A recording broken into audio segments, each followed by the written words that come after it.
यहाँ पर एक कांग्रेस आरजेडी सीपीएमआई सामूहिक बैठक हुआ था और जिसमें यहाँ पर सारे दल के नेता मौजूद थे और ये मीटिंग यहाँ पर आज क्या हुआ है नहीं हुआ है तो जानने की कोशिश करेंगे। मेरे पास आज यहाँ पे प्रभु दयाल भी हैं, उनसे मैं जानने की कोशिश करूँगा कि सर आप लोग ये चुनाव कैसे जीत रहे हैं तो बताने का कोशिश। अरे हम लोग तो बोलने के पहला ही बार सर यहाँ पर आरजेडी कांग्रेस सीपीएमआई चारों गठबंधन से चुनाव लड़ रही है, क्या आप लोग के सबके साथ में एकता है?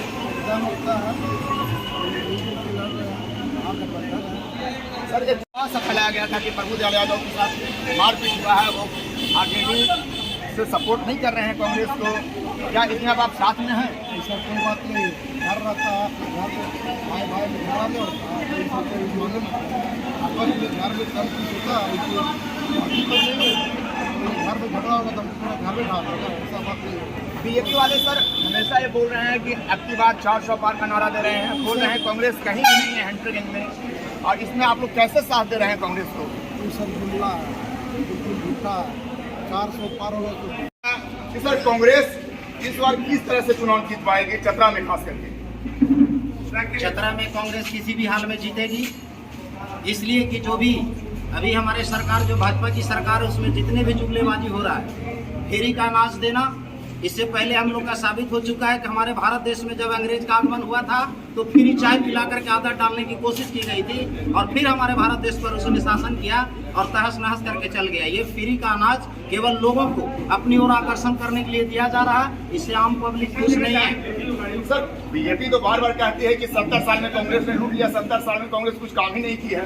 ऐसा कुछ नहीं है, जो भी काम वो की है इनसे कहीं बेहतर काम किया है। जब तक हम हमारा संविधान को 75 या 70 साल में कहीं भी किसी प्रकार के दाग नहीं लगाने का काम किया, आज हमारे 10 साल में हमारे SC SC या जो भी है प्रावधान को कितने तरह से खंडित कर दिया हमारे भाजपा सरकार ने। सुनील सिंह जी यहाँ पे 10 साल रहे हैं, उनका विकास क्या क्या हुआ है बताइए? उनका तो विकास कुछ भी नहीं हुआ है और मुझे कहना है कि आज वह चेंज करके प्रत्याशी दे रहे हैं, तो मेरा कहना है कि जो भारत के प्रधानमंत्री हैं, यानी कहने का मतलब एम्पायर वही हैं, केवल हमारे के यहाँ जो है से खिलाड़ी को चेंज करके भेजा जा रहा है, लेकिन एम्पायर ही तो वही करेंगे। अगर जब एम्पायर सही थे तो हमारे क्षेत्र का 10 साल में विकास क्यों नहीं हुआ?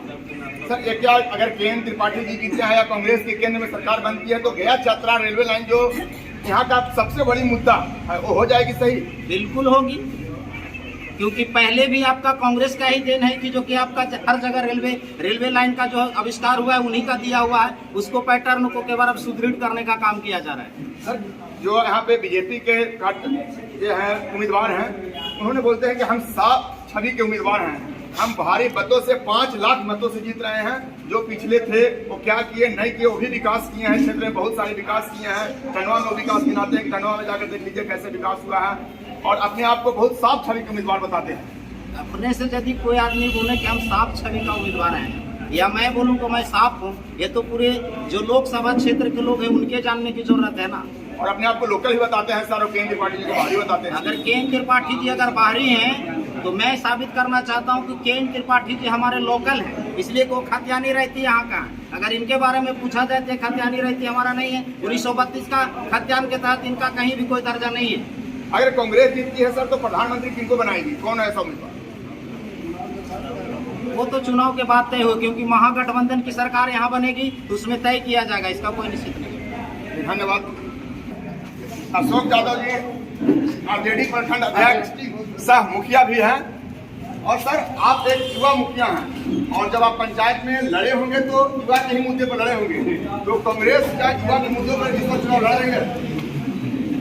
जो चुनाव है संविधान बचाने का है, देश बचाने का है और रोजगार ये मांग